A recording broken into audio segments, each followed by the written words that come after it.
Es que la democracia en estos tiempos habrá cambiado tanto en sus formas y en sus fondos que nos obliga también a repensar los partidos políticos.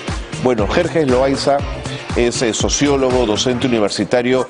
Yo creo que su opinión y su mirada de este tema puede ser muy útil, justamente en días como hoy, además, donde hablamos de estos temas. Jerjes, bienvenido. Arimanchi, qué gusto tenerte aquí. Muchas gracias. Gracias por estar con nosotros. Estás en casa. Muchas gracias. No, hombre, gracias a ti por acompañarnos. Un gusto y un placer. A ver, Jerjes, ¿por dónde comenzamos? Yo te preguntaría, ¿cuánto de la crisis de los partidos? Voy a poner un momento de inicio, de pronto la irrupción del fujimorismo, ¿no es cierto? Y este quiebre institucional de los partidos, ¿cuánto de esa crisis arrastramos aún hoy? Yo creo que es enorme. La crisis fujimorista en torno a esta lógica autoritaria, dictatorial, disfrazada de democracia, por desgracia, es algo que viene arrastrándose de hace mucho tiempo. Podríamos, en todo caso, para hablar de una situación mucho más actual, tenderlo en dos partes, el antes y el después. El fujimorismo llega en un contexto en donde la izquierda se desmorona, ¿no? Y recordemos que la izquierda, de buena o mala manera, termina siendo un espacio de bastante participación juvenil y participación de mujeres, además. Entonces parecía que se venía construyendo un espacio de no solo de participación, sino de esperanza y de fe en un mejor futuro a través de una suerte de frente unido. Pero esto se desmorona justamente con la llegada de Alberto Fujimori, que termina siendo la respuesta, supuestamente, de la izquierda contra Mario Vargas Llosa, que era el liberalismo atroz, o el liberalismo que todos le temían. En adelante, durante más de 10 años, ¿no?, lo que hemos visto fue una antipolítica, como le llaman muchos sociólogos y entendidos en el tema. Esta antipolítica era algo así como decir, ninguna institución sirve, solamente sirvo yo. Y al destruir o matar las instituciones, lo que estamos haciendo es justamente matar la política, o en todo caso la democracia. Porque la democracia son instituciones, la democracia es representación, ¿no? La democracia es impersonal, pero en este caso se personalizó un solo individuo, y esto hemos venido arrastrando a través de diferentes presidentes hasta la actualidad, por desgracia. Siendo válida esa mirada, la pregunta es, ¿y por qué 23 años después no pudimos componer lo descompuesto, Jerjes? Porque es una continuidad constante, ¿no? Kotler hablaba de esto, de la traición de los presidentes. Kotler llegó a analizar los casos, pues, de Toledo, los casos de Ollantumala, ¿no?, los casos de García, que fueron casos que prometieron muchas cosas a un gran número de personas, de ciudadanos y ciudadanas que querían un cambio de transformación. Recordemos que la población peruana puede votar en su gran mayoría desde 1985, porque el voto no ha sido universal, el voto ha sido solamente parte de un grupo muy privilegiado de la población. Entiendo, ¿no? Entonces, el Perú como tal recién puede votar a partir del 85 y en adelante está preparando o viendo o constatando quién puede a la larga, pues, representar sus ilusiones, o en este caso sus necesidades y exigencias. El Perú es un país, pues, con bastante pobreza, no solamente absoluta, sino relativa, y no hay cosa peor que una pobreza relativa en que de la noche a la mañana puedes caer una pobreza absoluta, y más aún con una pandemia, con tantas enfermedades que se avecinan, ¿no? Entiendo. ¿Fue alguna vez el Perú un lugar para partidos de masa? Sí, ha sido, en realidad tuvimos al APRA, ¿no? El gran partido del siglo XX, ¿no es cierto? En esos términos. Tuvimos al APRA, el Partido Comunista no tuvo, de repente, el liderazgo suficiente para poder constituir un gran partido de masa. Así es. Lo que sí tuvo el APRA, ¿no?, a través de este líder carismático. El socialcristianismo tampoco pudo, o a medias construyó algo. Pero no de masa. En todo caso estamos hablando de, ¿no?, tanto PPC como en el caso de Acción Popular, que representaron un esfuerzo de las clases medias, ¿no? Entiendo. Que ante la caída de la oligarquía, que cayó completamente con Velasco Alvarado, entonces trata de recomponer fuerzas justamente con estos nuevos partidos de derecha, vamos a decirlo así, o liberales, que a la larga no reflejan en absoluto los deseos de la población en su gran mayoría. Entonces, a mi pregunta, ¿solo el APRA constituiría ese modelo de partido de masas? Sí, solo el APRA, porque lo que pasa es que el Perú es un país con una democracia muy herida. Siempre, ¿no? No nos hemos constituido como un país con partidos o con democracia o con representación, sino con caudillos durante todo el siglo XIX y posteriormente con partidos que no eran partidos, sino con imposiciones, como dije hace un momento, de una población que no podía votar. O sea, 3,5 millones de peruanos en que solo podían votar 200.000 personas para inicio del siglo XX no es democracia. Entiendo. Por eso es que a la población no le gusta la democracia. En encuestas muy actuales nos damos cuenta que el peruano común y corriente no le interesa la democracia. Más del 80% de la población no cree en la democracia en el Perú. Sí, y en las comparaciones de cuánto queremos la democracia en el conjunto de la región somos de los últimos lugares que queremos un sistema democrático, ¿no es cierto? Somos el penúltimo, sí. Jerjes, si bien lo antes comentado puede generar una desafección de la gente hacia la participación política y hacia la pertenencia a los partidos, lo cierto es que sin la participación los partidos no tienen ningún sentido. Lo que te planteo es una pescadilla que se come la cola. ¿Tienes la percepción que los jóvenes quizás están más interesados en militar que hoy? ¿Es este modelo de partido un modelo de partido desfasado en el tiempo? Los y las jóvenes han roto los prejuicios y los paradigmas negativos justamente en torno a lo que fue el conflicto armado interno durante 20 años y a pesar de todo esto están pululando más en el ámbito político, pero no tradicional, o sea, no de los partidos políticos, sino de los movimientos sociales. Entonces los movimientos hoy en día son esa nueva... ¿No? Emergen. Claro, nueva lógica, refrescan el sentimiento político en torno a movimientos feministas, étnicos, climáticos, juveniles. O sea, hay una gran posibilidad, pero no partidaria. No creen en partidos políticos, porque el partido te ata, te compromete a una agenda preestablecida. Totalmente. El movimiento es abierto. Tú te expresas mediante carteles, mediante las redes sociales o incluso con una olla golpeándola. Es distinto. La dinámica es mucho más emergente, mucho más flexible y a su vez mucho más comprometida. Coincido plenamente, pero ¿cómo transitamos de ese movimiento espontáneo, saludable, juvenil, en cualquiera de sus instancias, a la participación real, a la toma de decisiones, Jerjes? Si no, ¿quién maneja el Estado? Es muy difícil. Solamente Bolivia ha sido un caso en donde hemos visto que los movimientos se han constituido no solo en partidos, sino en gobiernos, pero que a la larga el gobierno no terminó llevando a cabo las necesidades de una población. Entonces esta segunda parte no nos llena de convicción aún. Es muy difícil y creo que tiene que ver bastante con partidos políticos que le dan la espalda a la juventud.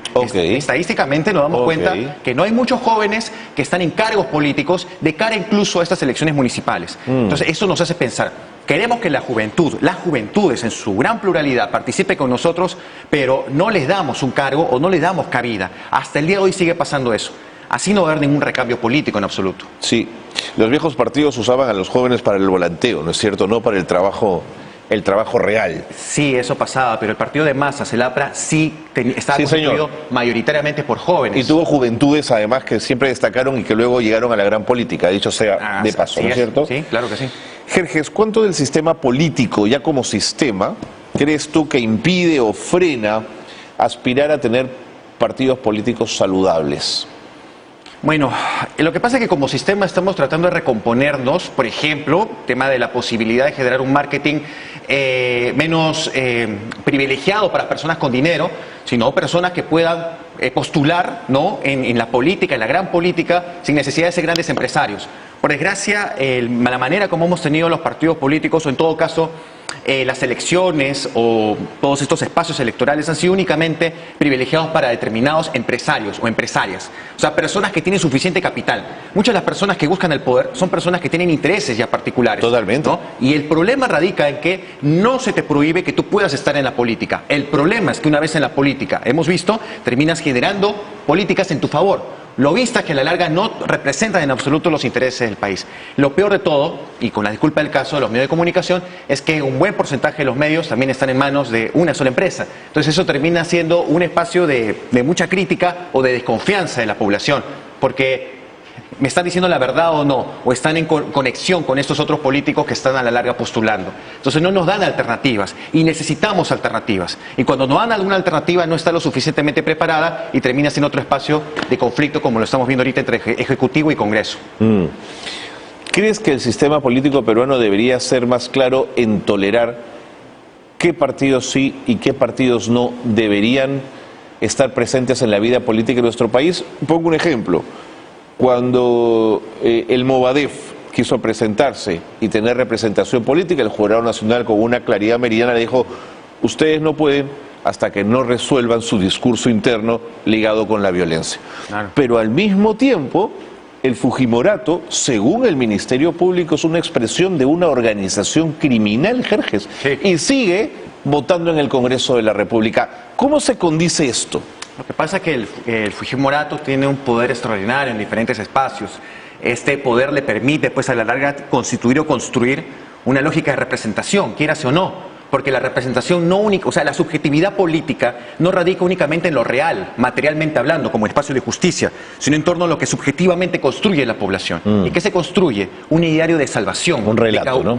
Claro, o sea, es una construcción ideal que no se condice en absoluto con la acción. Y esto a la larga es lo que se ha venido desarrollando en la población. Sí debería haber, de todas maneras, una crítica en torno a esto. En el caso de Movadef, obviamente, no hablamos de una democracia. Un grupo que no habla de democracia, sino todo lo contrario, es contradictorio. Pero, en este caso, grupos criminales o partidos que han terminado constituyéndose en esos espacios tan negativos, no deberían participar, pero 10 años con el fujimorismo han terminado constituyendo una estructura muy fuerte que es difícil de arrancar, o es difícil de decir, no fue lo que te hacen creer que fue. Claro. Es muy complicado. Pero si el sistema político no los puede sacar, la ciudadanía no debería respaldarlos con su voto. Pero tienen un arraigo, se genera un arraigo sin duda, si no, no estarían ahí sus casi 30 congresistas, ¿no? Y los movimientos, o el movimiento político, movimiento social que más arraigo ha tenido es el antifujimorista. Sí, señor. Y eso ha permitido que muchos jóvenes... Que no ganara, por ejemplo, Keiko Fujimori. Y esto durante 15 años, o sea, estamos hablando de jóvenes hoy en día no tan jóvenes que han participado activamente porque Fujimori nunca más, dicen, establecen. De acuerdo. Y hay un espíritu democrático importante, pero nuevamente, no en el ámbito de los partidos políticos tradicionales, sino en el ámbito de los movimientos sociales. Correcto. Entonces la pregunta sería, ¿cómo pasar del movimiento a la práctica del partido político, ¿no? O bien ellos se constituyen como un gran partido político, o bien desarrollamos partidos y un recambio dentro de ellos que conecten con la juventud o con las juventudes. Entonces, ¿por qué la reflexión no va por el lado de repensar el formato del viejo partido de masas? En sus lógicas, en sus instancias, no era la típica, ¿no es cierto? Teníamos el Comité Ejecutivo Nacional, comités distribuidos en todo el país, delegados y tal, entonces había un trabajo partidario en pirámide. De pronto la lógica nos está llevando a otra mirada, a otra reflexión sobre los partidos políticos, Jerjes. ¿Qué piensas? Totalmente cierto, pero tenemos un gran problema. No somos monolíticos, somos plurales. Y en esta pluralidad los jóvenes limeños piensan con toda la mejor intención del mundo, muy distinto a los del resto del Perú. Y el resto del Perú no confía en estos jóvenes limeños, no confía en jóvenes, mujeres, hombres que tiran de caviares a veces, no confían en personas que de repente no experimentan el hambre, el frío o la desazón, y a su vez dentro de estos grandes espacios, andino, en la selva, nororiental, etcétera, tienen también sus conflictos y enfrentamientos. Por supuesto. Las agendas son tan diversas que uno de los grandes problemas dentro de los movimientos sociales en el Perú es que no pueden tener una agenda común. Y cada movimiento, cada grupo exige algo muy distinto del otro. Y ahí no podemos construir tampoco puentes, por desgracia. Nos están viendo en regiones. TV Perú llega a todo el país, Jerjes. Los movimientos regionales, ¿te los imaginas aspirando a ser ese partido de masas? Sí, por supuesto. ¿En dónde? ¿En qué regiones? ¿Qué has visto? ¿Qué conoces? Hay dos cosas importantes que podemos ver al interior del Perú. Un gran grupo de personas que tienen muchas necesidades, muchas carencias, y dentro de estas carencias tratan de construir un ideario, un ideal, pero es muy cambiante constantemente. Y otro grupo muy organizado, que es justamente en torno, no solamente a movimientos, sino en torno a una política más tradicional. Están pululando entre conectarse con la población y entre ser un partido político tradicional. Lo peor o lo malo es que constituirse en un partido, organizarse en miras al poder, termina generando pues un anticuerpo hacia la población común. Y la población común, en estos espacios regionales, etcétera, no confía necesariamente en ello. Su mirada está a través de otro lente, de otra propuesta de repente. Entonces también tiene los mismos problemas, pero bajo diferentes dinámicas. Pero que se puede constituir en un partido en la medida que puedan relacionarse con el resto de población, sí, pero repito, aún haciéndolo, tienen una representación y un arraigo mínimo en torno a lo que es el Perú en su gran amplitud. Y ese es el gran problema, no podemos tener un frente común en la medida que somos muy diversos. Y si la explicación es más sencilla, Jerjes, y lo que tenemos es un ADN gestado desde nuestra vida, desde el inicio de nuestra vida republicana, que nos hace un país muy caudillista y es en las figuras más que en la organización en la que creemos y confiamos? No, claro, no, el Perú no se fundó, se desfundó. Recordemos que el Perú 80% indígena, no tuvo representantes indígenas No, por supuesto. durante toda su historia. Por Ni siquiera supuesto. me animo a decir hace unos cuantos años, ¿no? Durante buena parte La de su historia. participación de las mujeres, Jerjes, solamente, ¿no? Tan marginal. Totalmente. Es en 1985. La gran mayoría de mujeres no sabía leer y escribir. Recién participan en ese momento. No cuando la mujer vota, porque la mujer regular no sabía leer y escribir. Estaba obligada a estar en el ámbito doméstico y a cuidar de la familia y demás, ¿no? Es totalmente caudillista. No hemos construido una democracia. El Perú no se ha construido. El Estado peruano no es producto de una lucha interna, de una lucha constante. En realidad el Perú fue el último país en querer constituirse como país independiente. Fuimos el último reducto español, fuimos el último reducto conservador y tradicional que se mantuvo durante muchos años. Y eso es el Perú independiente y republicano, un país tradicional que cuando tuvo la oportunidad a través de la burguesía guanera de constituirse como algo distinto, No pudo. no lo hizo. La guerra con Chile vino y estropeó todo aún mucho peor. Y además, a 50 años de nuestra fundación vino el mazazo de la guerra con Chile que marcó tanto nuestra vida republicana. Pues, lo que vino después fue un conflicto, un enfrentamiento, movimientos indígenas desarrollándose a lo largo del Perú, que terminó finalmente con esta famosa reforma. Jerjes, me tengo que ir. Muchas gracias. Sí. Ha sido un gusto tenerte en el programa. Gracias por la reflexión. El gusto ha sido mío. Muchas gracias. Nos vamos a la pausa breve y regresamos con más aquí en el Limache. No se vayan.